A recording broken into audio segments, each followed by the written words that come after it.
Friends, welcome to exam runway. तो दोस्तों, आज हम लोग एक महत्वपूर्ण टॉपिक के बारे में चर्चा करेंगे जो आपका स्टैटिक्स पोर्शन का विभाग है। वित्त आयोग, आप लोग पॉलिटी में भी पढ़ते होंगे और ये करंट अफेयर का भी पार्ट है। तो यहाँ से आपको यूपीएससी में और यूपी पीसीएस में हो या स्टेट पीसीएस किसी का भी एग्जाम हो या वनडे एग्जाम है, यहाँ से एक दो क्वेश्चन देखने को मिलता है।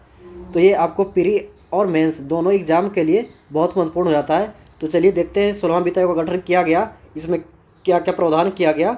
ठीक है, तो देखिए, जो वित्त आयोग है इसका भारतीय संविधान के आर्टिकल 280 में किया गया है।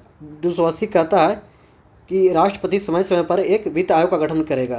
तो आर्टिकल 280 इसका प्रावधान है।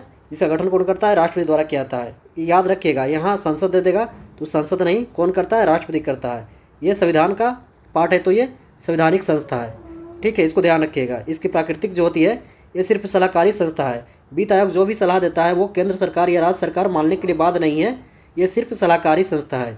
अब 16वां जो वित्त आयोग है, इसकी जो समय सीमा है वो आपको 1 अप्रैल 2026 से लेकर के 2031 तक रहेगा। ठीक है, तो 15वां वित्त आयोग का कार्यकाल कब था? 31 मार्च 2026 तक था और 16वां वित्त आयोग को 1 अप्रैल 2026 से लागू हो जाएगा।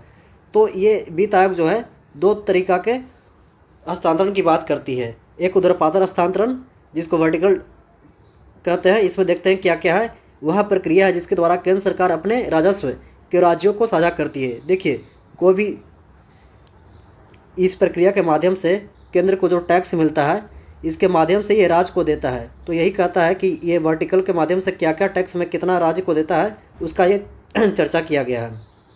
विभाज्य पुल है, इसमें केवल केंद्र के कल शामिल होता है। ठीक है, और जो इसमें शामिल नहीं है वो एक्साइज ड्यूटी शामिल नहीं है, उपकर और अधिभार ये केंद्र सरकार लगाती है। हाल ही में अभी देखे होंगे डीजल या पेट्रोल पे आपको 10 रुपये उपकर केंद्र सरकार ने कम किया है, इसको ध्यान रखिएगा। नोट, ये जम्मू कश्मीर लद्दाख के लिए 1% का संयोजन करता है अलग से। जम्मू कश्मीर जो कि और यूटी है और ये लद्दाख है, उसके लिए 1% अलग से हस्तांतरण का संयोजन करता है। ठीक है, अब देखते हैं ये सकल कर किस तरह से विभाजित करता है। इसके अंतर्गत आता क्या है? एक उपकर और अधिभार होता है। विभाज्य पुल हो गया आपका केंद्र 59% और राज्य 41%, इसको ध्यान रखिएगा। ठीक है, तो इसका फॉर्मूला क्या है? जो वित्त आयोग जो क्षैतिज हस्तांतरण करता है, अब क्षैतिज हस्तांतरण में यहाँ से क्वेश्चन आपको डायरेक्टली पूछता है। यूपीएससी का क्वेश्चन आप लोग 2023 का देखिए, यूपी पीसीएस क्वेश्चन 2023-24 का देखिए और बीपीएससी का क्वेश्चन आप लोग 71वीं का देखिए। तो यहाँ से डायरेक्ट क्वेश्चन आया हुआ है। ठीक है, तो देखते हैं इसका क्षैतिज का हस्तांतरण क्या है। पहला आय दूरी को माध्यम बनाया गया है, इसका परसेंटेज है 42.5। ठीक है, उसके बाद होता है जनसंख्या 17.5 और इसके बाद जीडीपी में योगदान 10% न्यू शामिल किया गया है। वेरी इंपॉर्टेंट, इसको ध्यान रखिएगा। पहले जीडीपी में योगदान नहीं शामिल किया गया था, इसको 10% वेटेज दिया गया, इसको ध्यान रखें, वेरी इंपॉर्टेंट। यहाँ से आपको डायरेक्ट क्वेश्चन बन जाएगा। एरिया क्षेत्रफल किस राज्य का कितना, उस पर 10% और वन परिस्थिति के अनुसार 10% दिया गया है। ठीक है, इसको ध्यान रखिएगा। तो चलिए इसको देखते हैं क्या क्या मैं इसमें शामिल किया गया, क्या क्या हटा है। इनकम डिस्टेंस आय दूरी में 15वां में था, 45% से घटाकर क्या कर दिया? 42% कर दिया गया, मतलब ये घटा है, इसको ध्यान रखिएगा। यहाँ डायरेक्ट पूछेगा कि कौन कौन सा शामिल किया गया है, उसको ध्यान रखिएगा।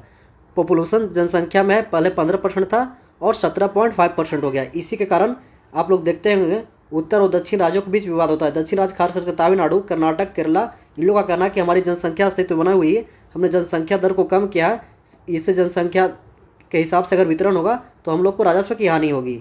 ये उत्तर और दक्षिण राज्य के विवाद को देखा गया है। ठीक है, तो ये कितना कर दिएगा? 17%, मतलब 2.5% ये बढ़ा है और ये 2.5% घटा है। उसके बाद होता है डेमोग्राफिक प्रेफरेंस, मतलब जनसांख्यिकी परफॉर्मेंस। हालांकि देखिए ये भी घटा दिया गया, इसी के कारण डिस्ट्रीब्यूट हुआ है, यहाँ बढ़ा दिया है, यहाँ घटा दिया है। ये कितना कर दिया? 10% कर दिया गया है। एरिया क्षेत्रफल कितना कर दिया गया? 10%, पहले था 15%। ठीक है, और पहले था टैक्स एफर्ट, मतलब टैक्स किस तरह कलेक्ट करते हैं उसका एफर्ट कितना है, वो 2.5% था, इसको हटा दिया गया पूर्ण रूप से। ध्यान रखिएगा, इसको हटा करके जोड़ा गया है कंट्रीब्यूशन ऑफ जीडीपी में योगदान, पहले 0% था, अब 10% किया गया है। तो वेरी इंपॉर्टेंट, याद क्या क्या रखना है। Income distance 42%, population 17%, demographic performance 10%, area 10%, tax physical को हटा दिया गया है और कंट्रीब्यूशन ऑफ जीडीपी को 10% बढ़ा दिया गया है, मतलब इसको ऐड किया गया। वेरी इंपॉर्टेंट, इसको ध्यान रखिएगा।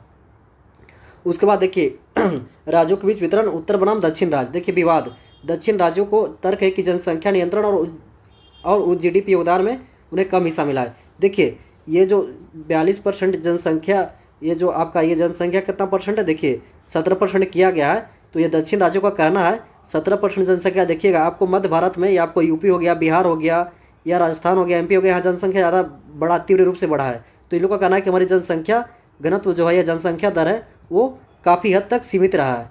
ठीक है, तो इनका कहना है कि जिससे हमको 2.5% का नुकसान होगा। ठीक है, देखिए उत्तर प्रदेश 17% और बिहार 9% सबसे बड़ा लाभार्थी हैं, क्योंकि यहाँ जनसंख्या सबसे ज़्यादा है। 20-21 करोड़ आपको यूपी में दिख जाता है, इससे 11 करोड़ बिहार में दिख जाता है। देखिए राजस्व घाटा अनुदान पूर्णतः समाप्त कर दिया गया। ठीक है, अब देखते हैं कारण। राज्यों की वित्तीय अनुशंसा को लाना और सब्सिडी को युक्तिसंगत बनाना, इसके कारण इसको समाप्त कर दिया गया है। अब होता है केंद्र प्रायोजित योजना की समीक्षा। केंद्र प्रायोजित योजना की समीक्षा किया गया है। इसमें किया गया है वर्तमान में 80 योजनाएं जो हैं अंतिम समीक्षा 2015-16 में हुई थी। ठीक है, एक्शन सभी योजनाओं को गहन मूल्यांकन होगा और कंडीशन है भविष्य में फंड वास्तविक समय में पर मिलेगा। जो भविष्य में जो फंड है उसको वास्तविक समय में मिलेगा। देखिए केंद्र प्रायोजित योजना होती है जिसमें केंद्र सरकार सहयोग देती है। जैसे इसमें केंद्र सरकार 70 या 60% सहयोग देती है, बाकी 20% या 40% राज्य करते हैं। और यही पहाड़ी क्षेत्रों में विशेष राज्यों में हो जाता है, आपको 10% होता है। तो केंद्र प्रायोजित योजना ध्यान रखिएगा, इसमें केंद्र और राज्य दोनों की हिस्सेदारी होती है। मान के चलिए केंद्र को अगर 60% रहेगा तो राज्यों की हिस्सेदारी रहेगा 40%, राज्य भी इसमें 40% खर्च करेंगे। यही अगर होता है केंद्र क्षेत्र की योजना, केंद्र क्षेत्र एक होता है उसमें पूरी तरह से केंद्र सरकार का पूरा 100% योगदान होता है, इसको ध्यान रखिएगा। सेंट्रल सरकार देखिए 100% वित्त पोषित केंद्र करता है और स्पॉन्सर्ड में करता है केंद्र और राज्य दोनों साझा करते हैं, इसको ध्यान रखिएगा। ठीक है, तो सुझाव दिया गया है राज्य वित्त आयोग को सिफारिश वाली शर्त को हटाना ताकि पैसा का समय मिले। ये जरूरी नहीं है, आप बाकी आप लोग वो देख लीजिएगा। देखिए इसको देख लीजिएगा, क्रमिक परिवर्तन हुआ। राजकोषीय घाटा का केंद्र सरकार का जो लक्ष्य था वो क्रमिक कमी आया है। ठीक है, मतलब 2028-29 तक 3.8 करना है, इसको ध्यान रखिएगा। अब राजकोषीय घाटा का लक्ष्य क्या है? राज्य सरकार को जीडीपी का जीएसडी का 3% तक लाना है, जो 0.5% केवल बिजली क्षेत्र में लागू करने योग्य है। ठीक है, और इसमें कुछ खास नहीं है, बाकी आप लोग वो देख लीजिएगा किस राज्य को किस क्षेत्र को कितना वेटेज दिया गया है, ये आपको पूरा इम्पोर्टेंट है आपके एग्ज़ाम की दृष्टि से। बाकी आप लोग पीडीएफ भी इसको पढ़ लीजिएगा, आपको टेलीग्राम चैनल मिल जाएगा। और उसके बाद हम लोग देखते हैं, देखिए अस्थायी निकाय में ये भी करता है, पूछ देगा वित्त आयोग जो है, वित्त आयोग के अस्थायी निकाय में स्थानीय जो स्तर है, जो पंचायती स्तर, उसको अनुशंसा करता है, तो उसमें वित्त आयोग की अनुशंसा भी होती है। ठीक है, बेसिक ग्रेड होता है 80% और परफॉर्मेंस 20% ये होता है, इसको ध्यान रखिएगा। खाली ये इतना ध्यान रखिएगा, ये वित्त आयोग जो है स्थानीय सरकार को भी स्वशासन को बढ़ावा देने के लिए भागीदारी निभाती है।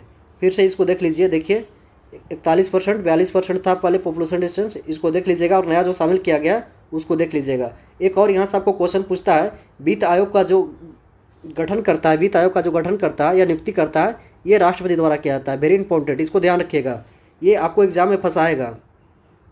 वित्त आयोग की नियुक्ति किया जाता है, अध्यक्ष की नियुक्ति, सदस्यों को नियुक्ति किया जाता है, ये राष्ट्रपति द्वारा किया जाता है। लेकिन सेवा शर्तें जो है, सेवा प्लस शर्तें हैं, वो आपको संसद या केंद्र सरकार द्वारा किया जाता है। केंद्र सरकार ध्यान रखिएगा, केंद्र सरकार या संसद द्वारा किया जाता है। यहाँ बीपीएससी में आपको भी 71वें बीपीएससी में पूछ दिया था, वित्त आयोग का जो सेवा शर्तें जो है उनका कौन करता है, तो वो ध्यान रखिएगा, राष्ट्रपति नहीं करता है, राष्ट्रपति सिर्फ नियुक्ति करता है। तो दोस्तों वीडियो को ज़्यादा से ज़्यादा शेयर कीजिए, लाइक कीजिए, और इस टॉपिक को आप लोग अच्छे से कर लीजिएगा, तो आपका स्टैटिक्स पोर्शन भी सही हो जाएगा। और करंट अफेयर जब पढ़िएगा तो यही चीज़ें करंट में चीज़ें आती है। करंट देखिए कोई चीज़ नया नहीं होता है, यहीं से दे देगा कि वित्त आयोग का गठन कब हुआ था, इसका प्रकृति क्या है, सलाहकारी बाध्यकारी है, या इसका जो हस्तांतरण है किस प्रकार किया गया है। तो आप लोग को वीडियो देखने के लिए बहुत बहुत धन्यवाद। इसका पीडीएफ पाने के लिए हमारे टेलीग्राम चैनल से जुड़ जाइए, वहाँ पे पीडीएफ मिल जाएगा। चलिए तो हम लोग वीडियो को ख़त्म करते हैं।